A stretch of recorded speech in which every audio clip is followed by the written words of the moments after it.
Associate Professor James Lim, next question.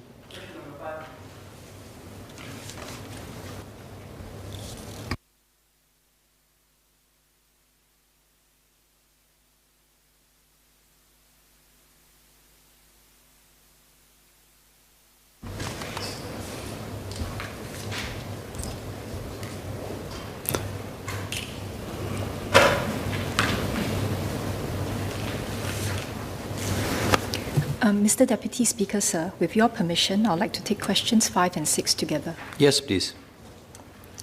International research has established that amount and quality of sleep is influenced by multiple factors, such as circadian rhythm, exercise, and sleep habits.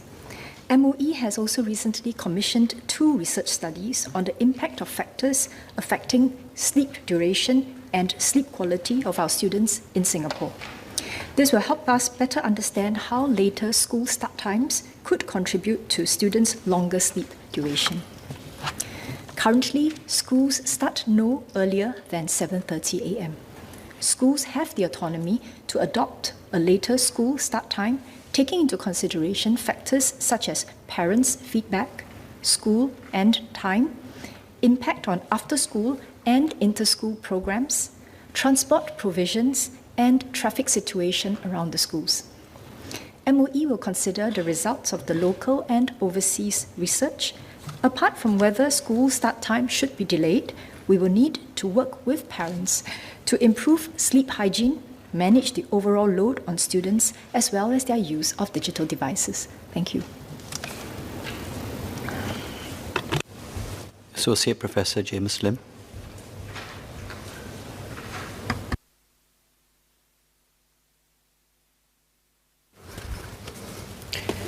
Thanks to MOE Sun for her response.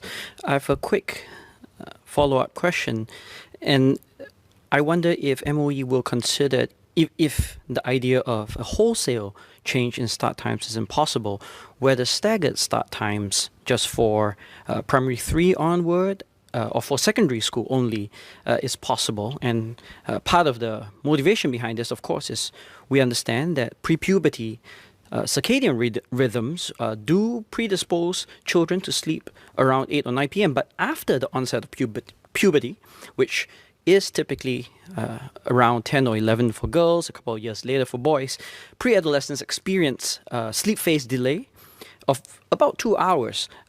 But it is entirely possible that just a half an hour or an hour delay, which I think will actually not be very disruptive to traffic situations as well as schedules, will make a significant difference, as a July 19th ST article suggests.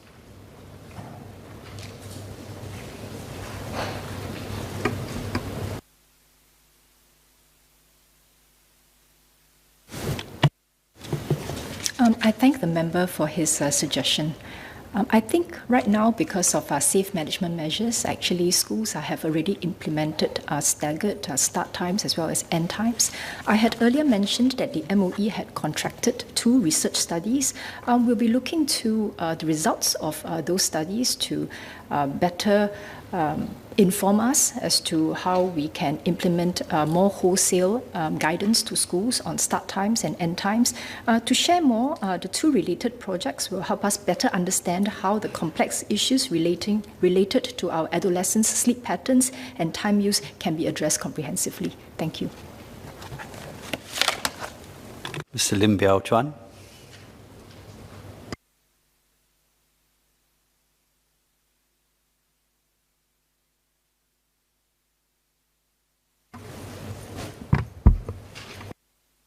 Thank you, sir.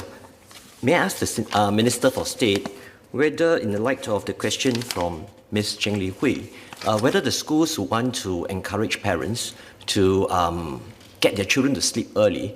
I recall that when my kids were young, I used to tell them to sleep early so that they would be able to have more sleep and to wake up early to be able to go to school without having problems.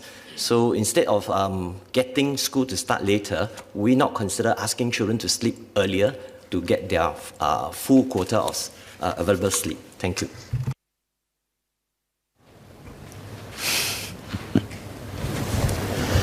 I thank the member, Mr. Lim Biao Chuan, for his question.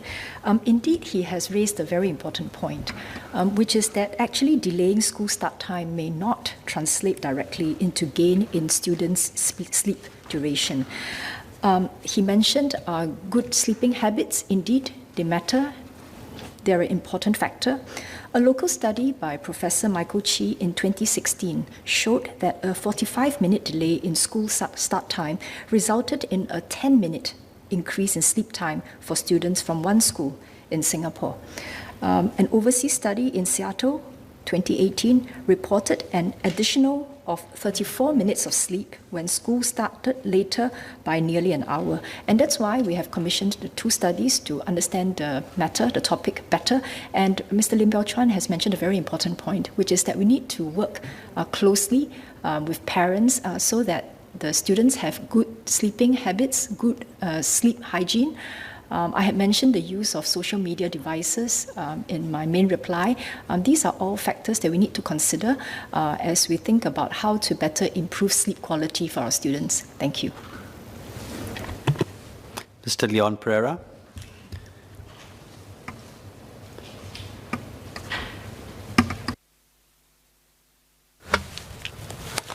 Thank the SMS for answer. Just one supplementary question.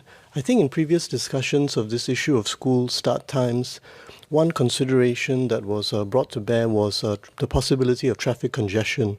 So if school buses are bringing, or children are going to school, either in a school bus, in a public bus, or in a car at 8:30 or thereabouts, that might create a lot of congestion because office workers are going to work as well. But will the government also consider that with the trend towards working from home, flexible work, and so on, which may persist beyond the COVID pandemic, that is an issue that actually may be much less of concern, and that could be a factor for encouraging an across-the-board earlier start time. Thank you. I thank the member for his question.